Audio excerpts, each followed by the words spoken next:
Bonjour et bienvenue sur la chaîne YouTube de Vivi Tricotte. Aujourd'hui, on est rendu au tuto numéro 6. Et dans le tuto numéro 6, je vous parle des mailles serrées pointe.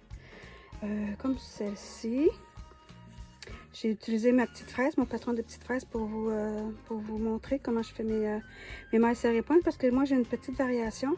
Mais je vais d'abord vous montrer une maille serrée pointe standard. C'est ça ici, les mailles serrées pointe.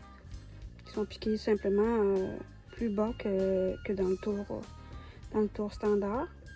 Donc une maille serrée pointe 1, c'est un tour plus bas. Maille serrée pointe 2, c'est 2 tours plus bas. Maille serrée pointe 3, c'est 3 tours plus bas, et ainsi de suite. C'est toujours indiqué de toute façon dans le patron. Et dans mes patrons, que ce soit mes fraises, mes renards, mes petits loups, ils ont des queues aussi avec des mailles en relief comme ça, avec des mailles serrées pointe 1. J'utilise pas mal toujours la maille serrée pointe 1. Des fois la maille serrée pointe 2, mais de toute façon, comme je vous dis, ça va être indiqué. Donc une petite fraise qui est toute terminée. C'est joli, hein? Ça, c'est la dodue. Et puis la petite. Vous avez les deux patrons dans mon tutoriel que vous pouvez avoir gratuitement en vous abonnant à mon infolettre.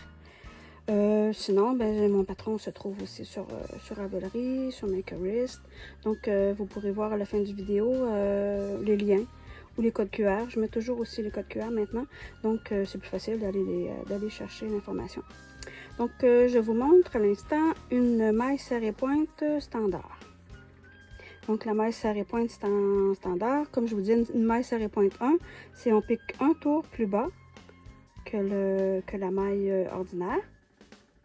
Fait que si je vais un tour plus bas, comme ça ici, je tire un peu pour arriver au niveau de mon tour. Comme ça, je fais un jeté, je complète la maille. Donc là, j'étais rendue au tour 10 de ma fraise. Le tour 10, c'est j'ai une maille serrée par le brin arrière, j'ai une maille serrée standard et puis une maille serrée pointe 1. Et puis, je fais le tour comme ça. Et mon tour précédent, c'est un tour de diminution invisible. Si vous voulez voir comment on fait les diminutions invisibles, vous pouvez aller voir mon tuto précédent, le tuto numéro 5, où je vous montre comment faire les diminutions et aussi les augmentations invisibles. Donc, je vais continuer. Je fais une maille serrée par le brin arrière. Une maille serrée. Et là, je vous montre comment faire une maille serrée pointe 1 à la façon de Vivi. Moi, ce que je fais pour bien fermer aussi ma maille, c'est que je vais piquer une première fois. Un peu, en réalité, ça fait un peu comme une demi-bride, je dirais. Mais je l'ai quand même appelé dans mes patrons la maille serrée pointe 1. Fait que donc, je pique dans la première maille. Je reviens comme ça. Je ne ferme pas ma maille, je vais piquer une deuxième fois.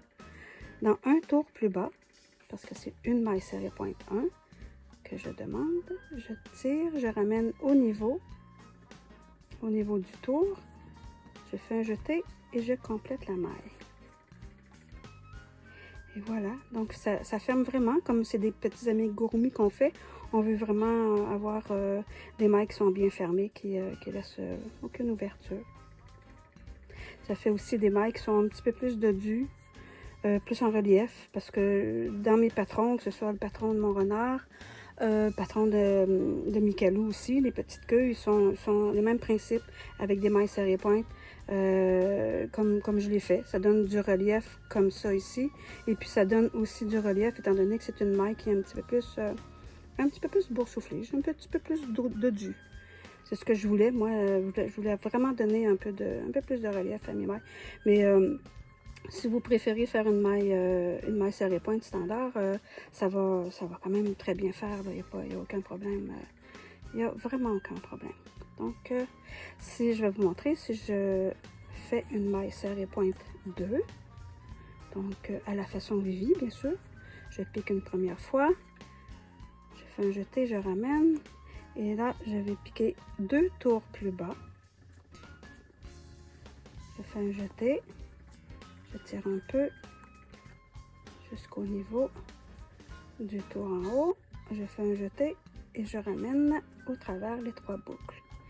Et ça fait un jeté, une maille serrée pointe 2. C'est le fun quand on fait des différentes couleurs comme ça. C'est souvent le cas des mailles serrées pointe. On utilise justement des couleurs différentes. Ça donne encore plus, ça donne plus de relief. C'est plus joli. Alors voilà pour les mailles serrées pointe. Si vous avez aimé la vidéo, vous pouvez faire un petit pouce en l'air. Vous pouvez vous abonner aussi. Et puis, à la fin du vidéo, je vous mets justement tous les liens, les codes QR pour avoir accès au patron ou à l'inscription de mon infolette, comme je vous disais. Donc, je vous souhaite un bon crochet, mais surtout, amusez-vous!